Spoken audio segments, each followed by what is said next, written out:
Hello' students, finally তোমালোকৰ ITIৰ rank publish হৈ গৈছে। কাৰ কিমান ৰেংক পালা তোমালোকে কমেণ্টত জনাবা।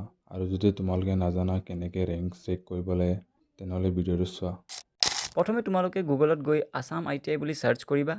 প্ৰথমত যিটো ৱেবছাইট আহে তাতে ক্লিক কৰি দিবা। ক্লিক কৰাৰ পিছত এইটো পেজ খোল খাব। তাৰে পিছত অলপ স্ক্ৰল কৰিলে দেখা পাবা registration or log in for Assam ITI counselling 2026। তাতে ক্লিক কৰি দিবা আৰু অ'কে ক্লিক কৰাৰ পিছত এইটো পেজ খোল খাব। ইয়াতে তোমালোকে নিজৰ এপ্লিকেশ্যন নম্বৰ, পাছৱৰ্ড আৰু ছিকিউৰিটি পিন দি দিবা আৰু চাইন ইন বাটনত ক্লিক কৰি দিবা। তাৰে পিছত তোমালোকক OTP সুধিব। ইয়াতে ৰেজিষ্টাৰ ইমেইল ID বা ৰেজিষ্ট্ৰেশ্যন মোবাইল নম্বৰত ছিলেক্ট কৰি চেণ্ড OTP ক্লিক কৰি দিবা। তাৰে পিছত OTP টাইপ কৰি লগ ইন বাটনত ক্লিক কৰি দিবা। তাৰে পিছত এনেকুৱা এটা পেজ খোল খাব। ইয়াতে তোমালোকে নিজৰ ৰেংক চাব বাবে কেণ্ডিডেট প্ৰফাইল বা প্ৰিণ্ট ডকুমেণ্ট ভেৰিফিকেশ্যন লেটাৰ তাতে ক্লিক কৰি দিবা। তেতিয়া তোমালোকৰ সন্মুখত এনেকুৱা এটা পেজ খোল খাব। এতিয়া অলপ বিচাৰিলে দেখা পাবা এনেকৈ rank details 10th rank ITI আৰু ৰাইট ছাইডে চোৱা এনেকৈ লিখা থাকিব তোমাৰ ৰেংক 5674।